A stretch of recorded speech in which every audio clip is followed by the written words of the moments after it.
Hello दोस्तों, आज हमारे पास है 2020 सेंटम एग्ज़ाम के हिंदी का पेपर। आज इसका ऑब्जेक्टिव हम देखने वाले हैं। सबसे पहला प्रश्न है, राकेश की एकांकी का शीर्षक है। ये मोहन राकेश एकांकी शीर्षक किसने लिखा, मतलब कि किसने लिखा था, कौन सा कहानी था? इसका आंसर होगा सिपाही की माँ। दूसरा था, उसने कहा था शीर्षक कहानी में किस युद्ध का उल्लेख है? इसका आंसर होगा प्रथम विश्व युद्ध। तीसरा है, अर्धनारीश्वर का किस विधा से संबंध है? इसका उत्तर होगा निबंध। अर्धनारीश्वर एक निबंध है। जूठन किस विधा की रचना है? जूठन एक आत्मकथा है जिसमें कवि ने अपने बारे में बताया है, अपने बचपन के बारे में। तिरिच कहानी का कहानीकार है उदय प्रकाश। सूर सागर के रचयिता हैं। सूर सागर रचयिता कौन है? तो इसका उत्तर होगा सूरदास। पुत्र वियोग कविता के रचयिता हैं। इसका होगा सुभद्रा कुमारी चौहान। बालकृष्ण भट्ट की रचना बातचीत है। क्या है? एक ललित निबंध है। प्राकृतिक से संबंधित कविता है उषा। हंसते हुए मेरा अकेलापन के लेखक हैं मलयज। प्रगति और समाज साहित्य की किस विधा की रचना है? इसका उत्तर होगा निबंध। उसने कहा था कि रचना वर्ष में हुई थी। इसका उत्तर होगा 1915। प्रगति और समाज के लेखक हैं नामवर सिंह। दिगंबर की संधि विच्छेद है। इसको हो जाएगा दिक जोर अंबर। अंश का अर्थ है, अंश मतलब आप जानते ही होंगे हिस्सा होता है, किसी चीज का अंश मतलब उसका हिस्सा। आस्तीन का सांप मुहावरे का अर्थ है कपटी मित्र। गरे मुर्दे उखाड़ना मुहावरा का अर्थ होगा पिछली बातें याद करना। बरवे रामायण के रचयिता है तुलसीदास। अधिनायक शीर्षक कविता के कवि हैं रघुवीर सहाय। भूषण किस काल के कवि थे? यह रीति काल के।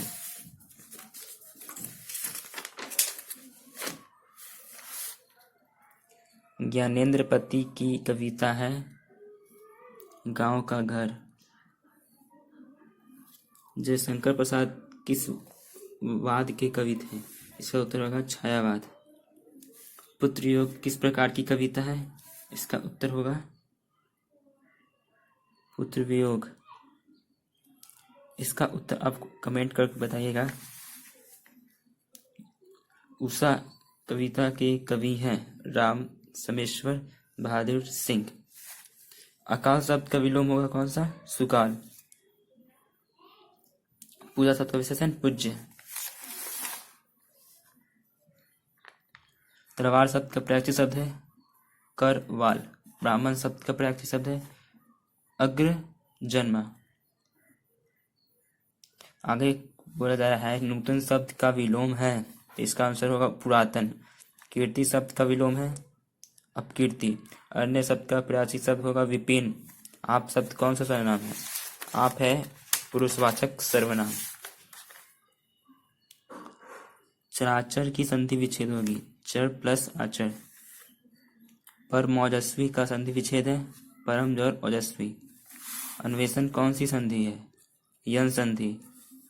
गजानन कौन सा समास है? इसका हो जाएगा बहुब्रीहि समास। इसमें वैसा समास जिसका कोई अलग ही अर्थ होता है अपने पदों से, उसको बोलते हैं बहुब्रीहि समास।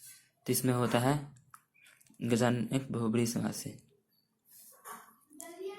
यज्ञशाला में कौन सा समास है? द्वंद्व। रात दिन कौन सा समास है? इसका हो जाएगा द्वंद्व। जैसे जिसके बीच में और लगा होता है, मतलब कि और लगा होता है, उसको बोलते हैं द्वंद्व समास। जैसे कि रात और दिन, इसे होता है द्वंद्व समास। इतिश्री होना मुहावरे का अर्थ है समाप्त हो जाना। दलवे चाटना मुहावरे का अर्थ है खुशामद करना। ढोली पीटना मुहावरे का अर्थ है जोर से कहना। चक्रपाणिनी कौन सा समास है? बहुव्रीहि समास। कमल नयन कौन सा समास है? कर्मधारय, जिसमें इसका होता है एक तत्सम। तत्सम मतलब एक में आगे विशेषण होता है, फिर विशेष्य होता है। देखो इसमें कमल के समान नयन, मतलब कि कमल के समान विशेषण है, तो उसका क्या कर्मधारय। प्रेम निगमन किस तत्पुरुष समास का उदाहरण है। अधिकरण।